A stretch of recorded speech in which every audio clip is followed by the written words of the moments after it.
Rahma. Aku Budiono. Oke, hari ini kita mau ngobrol-ngobrol santai aja nih guys. Tentang apa nih kita mau ngobrol? Kita mau ngobrolin tentang banking nih. Mobile banking. Oke. Pasti udah sering denger gak sih? Iya sih, kayaknya tiap hari juga pakai sih kayaknya. Iya. Kalau aku personally dulu tuh waktu SMA jujur, aku tuh nggak punya kartu bank itu aku nggak punya. Jadi kayak sampai kuliah baru aku buat itu gitu kan. Karena menurut aku ribet ya, harus ke bank, harus kayak repot lah, maksudnya kayak nggak mau gitu kan. Sebagai anak-anak zaman sekarang, males ya guys. Kalau kalian gimana nih? Aku juga sama. Aku tuh kan baru buat rekening itu kan akhir-akhir ini kan. Karena soalnya ya aku malas aja kayak mesin ke bank gitu loh. Terus setelah aku udah buat rekening, aku malah lebih depend on banking daripada kartu debit gue gitu loh. Kayak gitu. Setuju banget sih. Kalian lihat gak sih kayak zaman-zaman dulu kayak orang tua kita kalau misalkan nabung tuh ada apa sih buku Iya, tabungan. Dulu gue sering ngecek gitu loh biar duit jajan gue harus berapa. Kalian gimana kalian berdua? Aku sih sebenarnya awalnya tuh aku juga bikin rekening tuh waktu mau masuk kuliah sih, karena emang mau rantau kan, masa nggak punya rekening gitu. Dan awalnya aku pakai kartu dulu, terus pas pakai kartu kok ribet banget, mau ambil ATM antri dulu, terus akhirnya coba deh m-banking dan emang ngebantu banget gitu loh. Kalau aku sih pakainya sejak SMA kelas 3 ya. Pas udah punya KTP langsung buat, terus ya sama kayak tadi pakai kartu ATM, terus kalau mau apa-apa ambil lewat ATM dulu, terus kalau mau apa transfer atau apa ya lewat ATM, kalau enggak ke banknya langsung. Itu agak ribet sih kalau buat aku. Kalau kamu? Iya sih sama. Dan kalau menurut kalau misalkan pakai kartu nih, misalnya kita kartunya tenggelam atau misalkan lupa PIN gitu, kita tuh kayak masih harus ke bank antri yang kayak bisa sampai sore gitu loh. Iya bener. Itu kayak itu ngabisin waktu banget sih menurutku. Ini problem sih buat orang short term kayak aku, karena ngafalin PIN itu meskipun cuma 6 digit tapi nyatanya susah coy. Aku kan ya udah 2 kali ganti PIN gara-gara itu susah. Terus yang kalian tahu di m-banking tuh apa aja sih kayak fitur-fiturnya sering kalian pakai nih? Kalau fitur-fitur banyak ya. Kalau aku paling sering pakai Kris itu sih, yang payment tinggal scan itu. Itu sangat-sangat bantu banget. Soalnya aku tuh sekarang malas banget bawa cash. Soalnya misalnya aku bawa cash, aku jadi boros. Bener, impulsif Aku jadi sih. boros banget Iya, ya, bener. makanya Kris itu membantu banget aku buat bayar-bayar kalau aku mau membeli sesuatu kayak gitu. Kalau yang lain sih yang aku sering pakai itu top up kayak misalnya ShopeePay, OVO, Dana gitu. Kalau Luna gimana? Aku sih sama sih, kebanyakan yang kayak kamu beli juga, kamu pakai juga kayak ShopeePay, GoPay gitu-gitu kan. Cuman ini nih yang belum tadi kamu mention yang sering aku pakai itu sebenarnya PayLater. jadi karena aku ini anak kos ya pengeluaran pendapatannya limit kan, jadi aku baru dapat setiap bulan sebenarnya aku mau beli barang gitu kan, ya aku menggunakan PayLater. Jadi guys, bagi yang kalian belum tahu, PayLater itu salah satu fitur untuk kayak kredit ya, jadi ceritanya kayak kredit. Jadi kayak dibeliin dulu sama aplikasinya itu, nanti tuh kayak kalian harus melakukan payment setiap tanggal berapa gitu, kayak nyicil gitu ya. Nyicil. Tapi kalau dari PayLater sendiri tuh kayak ada minusnya nggak sih? Kayak aku soalnya dengar dari berita-berita tuh kayak PayLater tuh kayak bunganya dia jadi kayak besar sendiri gitu. Iya bener sih, setuju. Kayak ya, tapi kredit biasa juga tetap ada bunganya nggak sih? Iya, jadi menurut aku itu cukup menguntungkan sih bagi anak kos seperti saya kan. Kalau aku sendiri yang paling aku sering pakai tuh kayak misalnya kita harus bayar listrik, kita harus bayar ya kayak gitu. Kayak biasanya tuh kalau misalkan nggak pakai m-banking gitu, kalau misalkan tanggal 20 nih tenggatnya kita bayar listrik nih, terus lupa malam-malam baru inget udah tutup semua. Kalau pakai m-banking kan kayak kita baru inget malam, ya udah kita bayarnya malam aja. Kalau misalkan harus nyari gitu kadang-kadang tuh kayak paginya udah mati lampunya gara-gara belum dibayar. Kalau misalkan gitu iya, kalau ada m-banking kan kayak ya udah kalau baru inget malam ya udah diisi malamnya.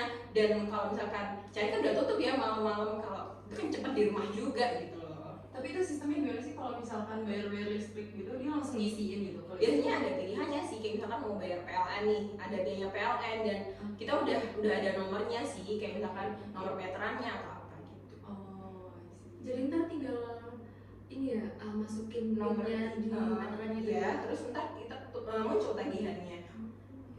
Kalau aku sih pakai fitur-fitur di M-Banking biasanya kalau anak muda sekarang kan biasanya invest nih buat investasi. Nah itu aku juga biasanya sebagian taruh di deposit, sebagian taruh di SUKH itu buat kita menginvestasikan sebagian dana kita ke negara, lalu kita dapat feedbacknya.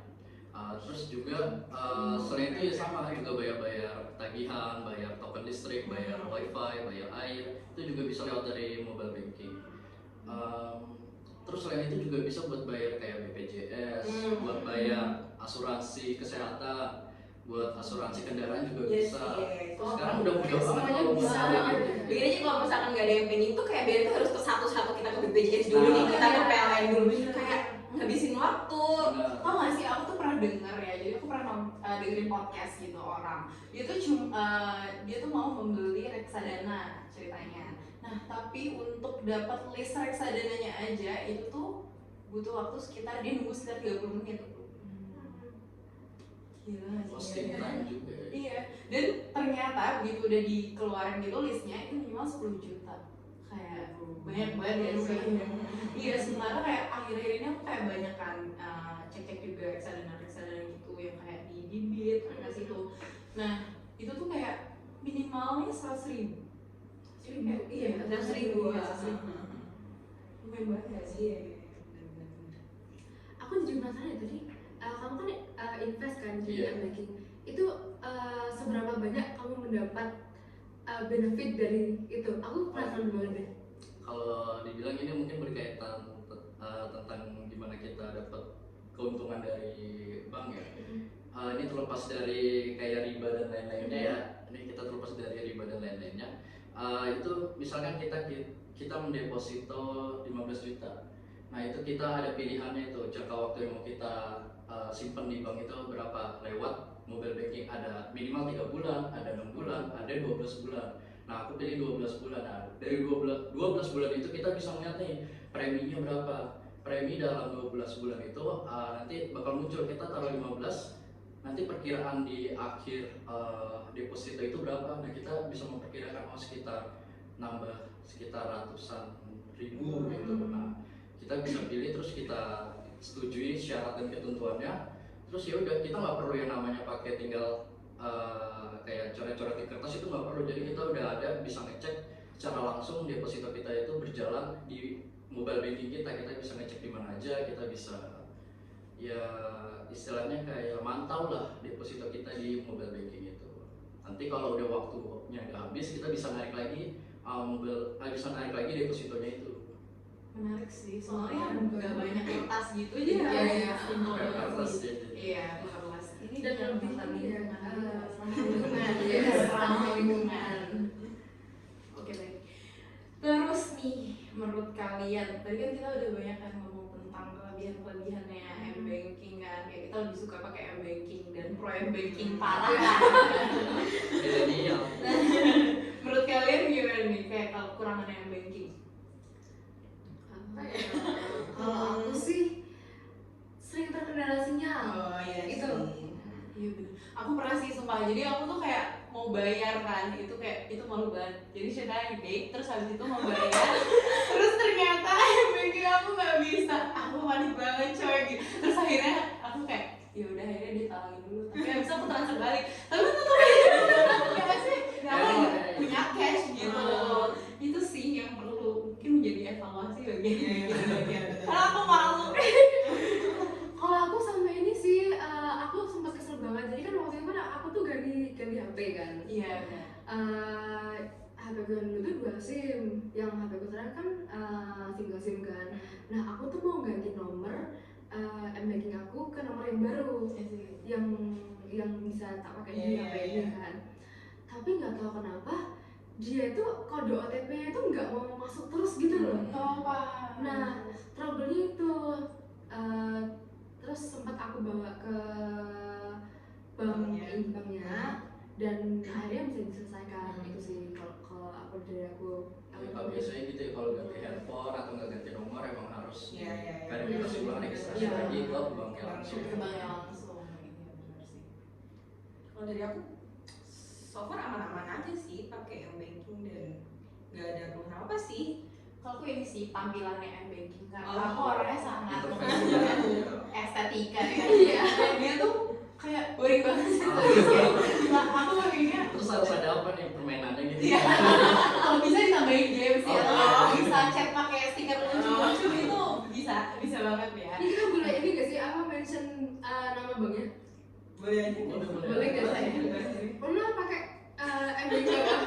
Maaf ya BCA tapi aku harus mention kamu. Aku BCA. Itu banyak tapi banget coy. Biasanya bener-bener sederhana ya. Iya sih, iya. Mungkin untuk simplifikasi, tapi ya nggak bisa. Dan cuma biru doang. Oh, iya. Kerangka doang ya kira-kira. Terus kayak biasanya satunya cuma kotak-kotak Ah, doang. iya, Kayak iya. nggak bisa. Nah, karena aku pakai ini Livin by Mandiri. Oh. Itu lumayan estetik. Jadi Iya, kayak itu lumayan atasnya tuh kayak ada streaks of colorsnya gitu, Motifnya. motifnya.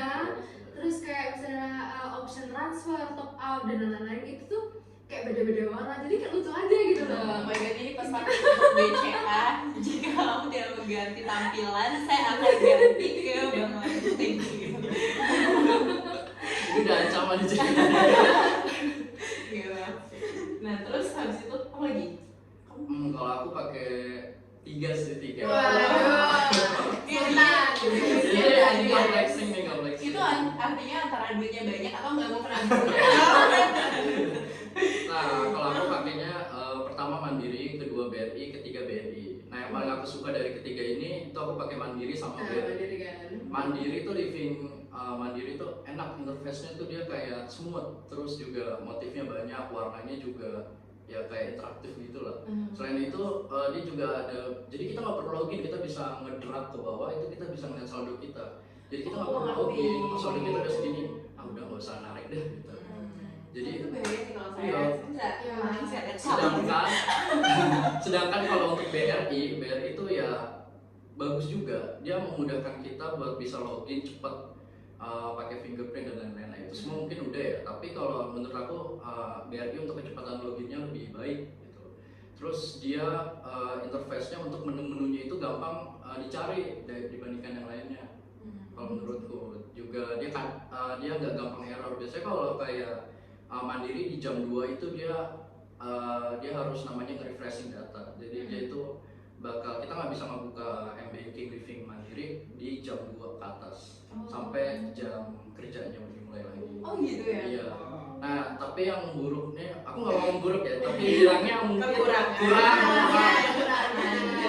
Di BNI, di mobile banking BNI itu dia interface-nya agak kaku. Juga dia kalau mau login tuh harus pakai password dulu. Terus Iya sih. terus apa lagi ya? Terus kayak menu-menunya tuh kayak kaku, harus ini yang bener yang mana ya, kayak yang pembayaran atau yang multi payment gitu. Iya benar Jadi banget. bingung. Soalnya kan aku pernah pakai ini kan mobile bankingnya BNI-nya mamaku kan. Aku tuh juga bingung. Jadi loginnya tuh harus pakai username, password. Habis itu kalau kita mau payment, passwordnya tuh juga beda gitu loh. Jadi kayak agak bingungin gitu loh. Tapi ngomong-ngomong soal password nih, itu kayaknya menjaga keamanan Iya, diri tapi ya. asli aman banget sih. Tapi itu ya agak ribet ya, soalnya kan kayak sering lupa password Iya, gitu loh. Benar sih, itu problem. Itu problem banget. Tapi kalau Mandiri Livin itu kan dia bisa kalau login dia misalnya di iPhone dia bisa pakai Face ID, which is itu kadang-kadang agak nggak aman ya, Iya, soalnya kan misalnya ada orang yang mirip sama aku, kadang-kadang bisa kayak buka, tapi gue tuh buka gitu loh. Iya. Jadi tuh kayak aku kan ada kan temanku yang kayak emang mirip sama aku, HP ku kayak begini kan, kebuka cuy, begitu. Kok bisa ya? Nggak tahu. Berarti ngeri juga di Face ID ya? Itu sih sebenarnya minusnya teknologi dibilangnya karena itu kan. Aku juga baca beberapa artikel juga banyak yang menolak M-banking karena itu katanya nggak aman. Kalian sering nggak sih dengar kayak yang apa ya, harus masukin kode OTP gitu Iya, kan? iya. Tapi kayaknya aku selama pakai M-banking aku nggak masukin OTP deh. Kalian nggak? Enggak sih kayaknya. Soalnya kalau aku pakai BCA nih, kalau BCA tuh kayaknya kita harus ke kalau aku dulu tuh harus ke BCA-nya. Jadinya kayak dibenerin sama mbaknya gitu loh. Gitu. Jadi aku gak masukin sih.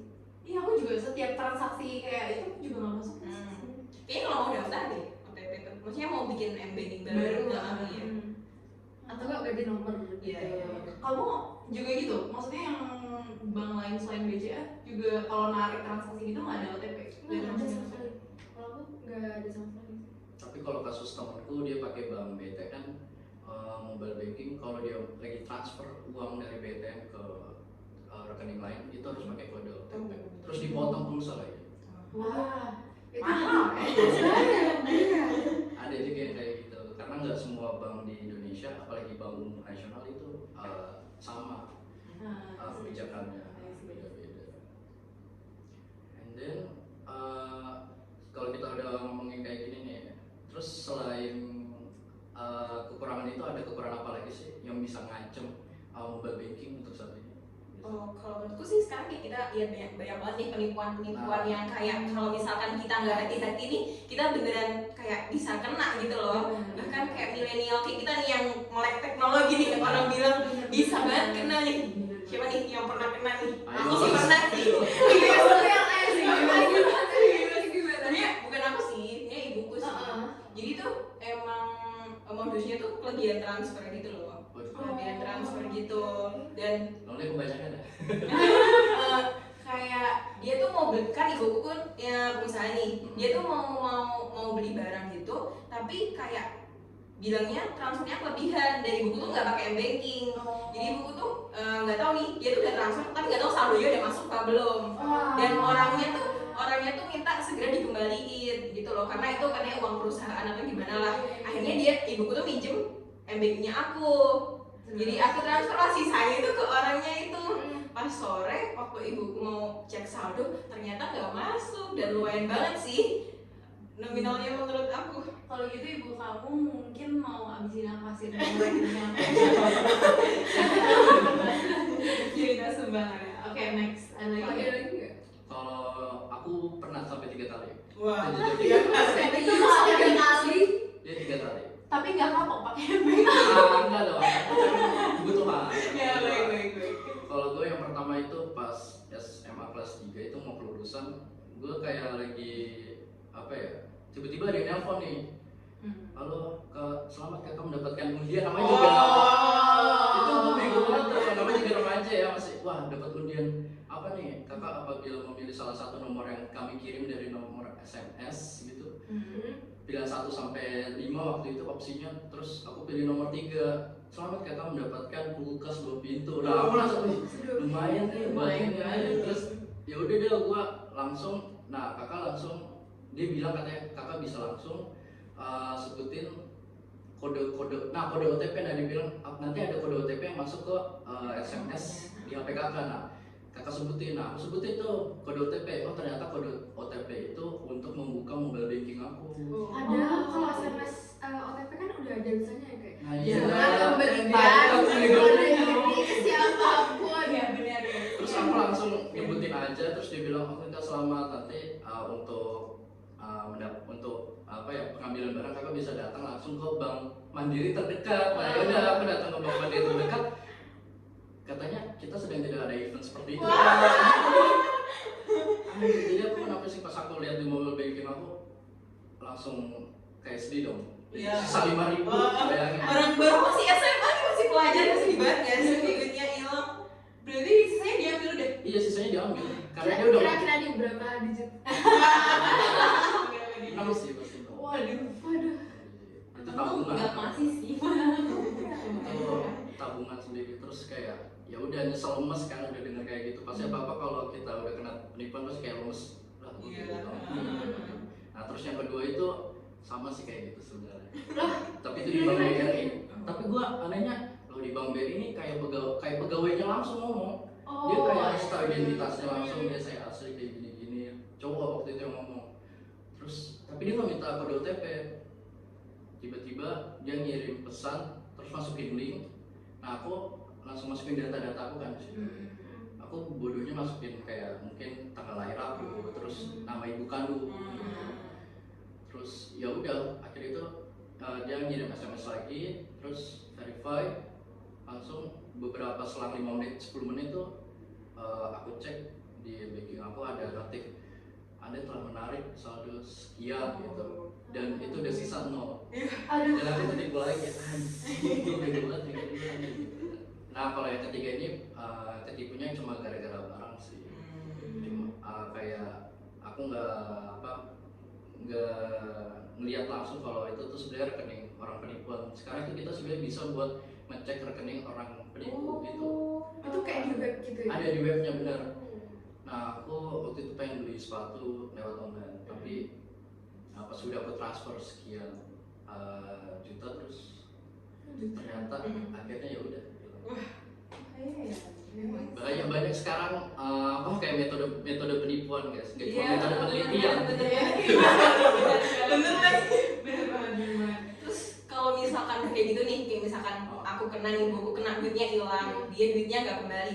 Menurut kalian itu kenapa sih? Kenapa? Itu gak salah kita gitu loh. Kenapa duit kita nggak balik, dan kita lapor ke banknya pun banknya juga nggak merasa, nggak mau bertanggung jawab gitu. Aku juga ngelapor nggak ada tindakan apapun karena itu karena kesalahan pribadi kita sendiri. Nah ternyata itu ada dasar hukumnya guys. Dasar hukumnya itu tertuang dalam Undang-Undang Nomor 11 Tahun 2008 tentang informasi transaksi dan elektronik, sebagaimana telah diubah terakhir itu pada Undang-Undang Nomor 19 Tahun 2016. Nah itu mengatakan bahwasannya pada pasal 21 ayat 2, dalam hal pihak yang bertanggung jawab atas segala akibat hukum dalam bertransaksi elektronik adalah dilakukan atas diri sendiri, sehingga segala akibat hukum dalam pelaksanaan transaksi tersebut menjadi tanggung jawab para pihak yang bertransaksi. Jadi itu misal kalau yaudah kan itu kan karena kesalahan kamu yang menyebutkan kode OTP, kamu yang melakukan verifikasi, nah itu salah kamu. Lalu apabila kita misalnya mempercayakan kepada orang, kita nyuruh adik kita, "Dek, tolong transfer sekian." Terus adik kita ternyata kena penipuan. Nah, itu kalau minta pertanggungjawabannya ada ke adik kamu nggak bisa minta pertanggungjawaban kepada pihak banknya. Bener sih, bener. Aku setuju sih, tapi maksudnya dengan adanya aturan itu karena emang yang transfer kita gitu. Maksudnya nggak adil juga nggak sih buat banknya kalau kita harus juga bertanggung jawab atas penipuan yang bahkan dia nggak tahu itu bakal terjadi gitu kan. Karena memang sebelumnya bank kan sudah melakukan hal-hal preventif, sudah kasih tahu hati-hati ada penipuan. Dan itu kan juga ya salah kita sendiri gitu kan. Gitu. Jadi kalau sampai 3 kali gitu ya, itu mana ya? Karena emang mata duitan. Oh, kalau aku waktu itu ibuku sih, ini masih ngomongin tentang penipuan ya. Jadi ibuku ini transfer gitu ceritanya ke GoPay. Jadi ada ininya, ada tulisan dia transfer tapi dia nggak merasa transfer. Itu bahaya sih menurutku tetap. Maksudnya aku nggak ngerti error teknologinya atau something, tapi ketika ditanya ke bank, ke GoPay, ke Gojeknya itu juga nggak tahu gitu. Maksudnya nggak ada yang tahu itu transfer itu benar-benar ke GoPay-nya kakak aku. Tapi aku nggak tahu, ya siapa tahu kakak aku ya. Tapi serius, tapi pas dicek di kakak aku juga nggak ada yang masuk. Gitu. Jadi aku nggak ngerti maksudnya error something-nya tuh nggak sampai sekarang juga nggak ketemu. Akhirnya ibu udah kayak, aku main guys 200.000. Kan? Masalah transfer itu. Fix kakak aku sih sebenarnya dia tahu. Tapi dia nggak bilang kalau itu masuk, dia masuk sih. Lantas di delete tingginya. Nggak.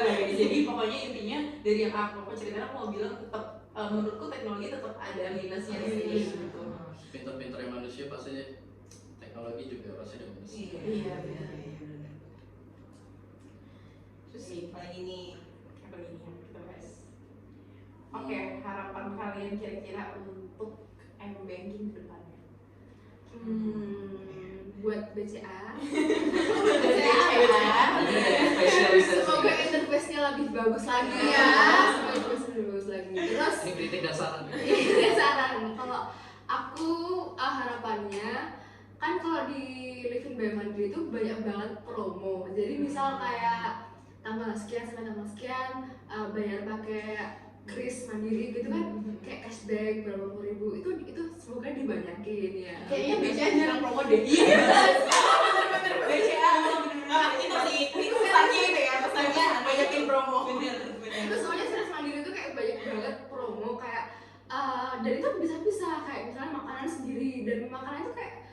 yang kayak Marugame, Yoshinoya, Pepperland. Enak ya. Terus misalnya kopi gitu, itu juga kayak ada cashback.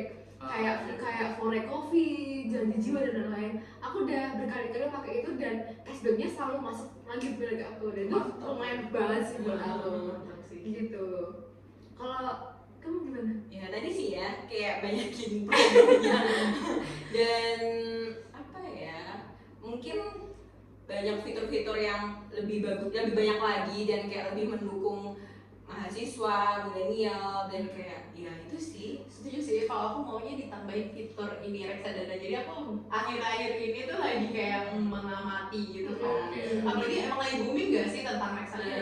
Udah mulai invest gitu. Bener, tapi udah invest. Soalnya duit saya nggak berkembang di sini. Harus ada namanya usaha gitu. Apalagi cuman ini kalau reksadana kan kita ceritanya cuma naruh duit, terus kita kayak modalin si manajer investmentnya gitu kan. Manajer investmentnya untuk kayak ngelola duit kita gitu. Kayak aku pengen sih, maksudnya BCA membuat itu gitu. Sekarang aku pakai 2 aplikasi kan, Bibit sama BCA. Jadi kayak aku pengen pakai satu aja nih kalau bisa, satu yang banking gitu kan. Jadi lebih asik ya sih.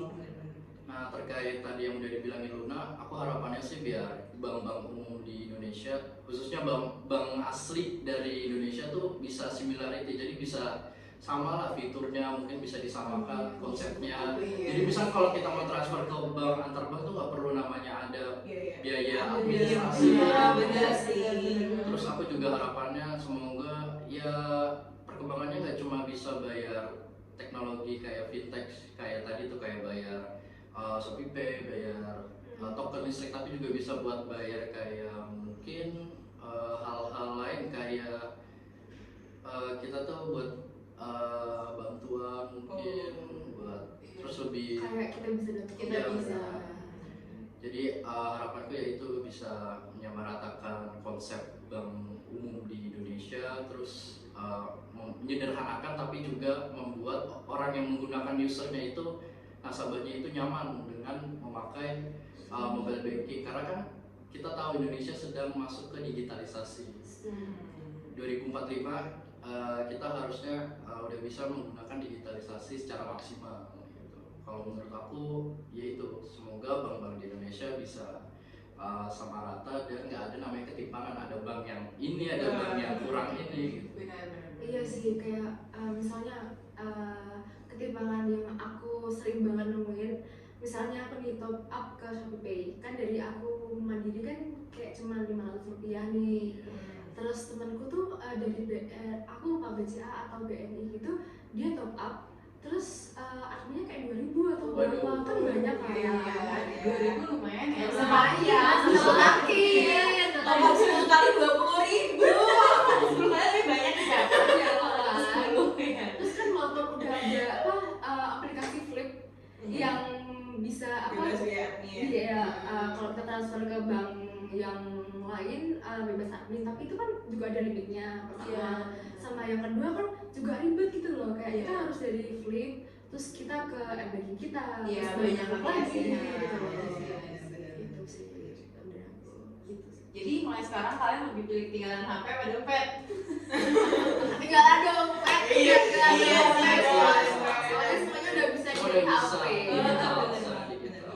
Yang penting kita mau belajar dan kita terbuka. Dan hati-hati. Jangan terlalu terbuka. Jangan sampai kode OTP dikasih 3 kali. Keren.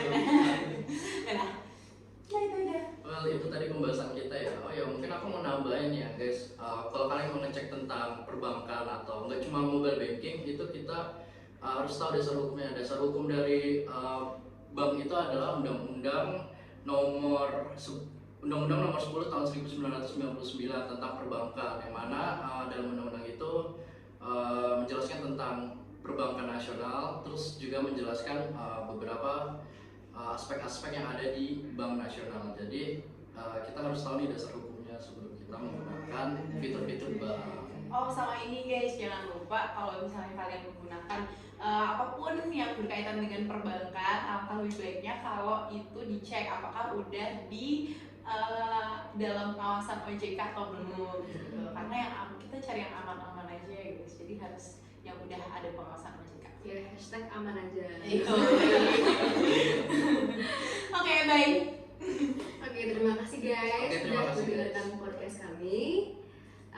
kita undur diri. Terima kasih. Wassalamualaikum warahmatullahi wabarakatuh. Dadah.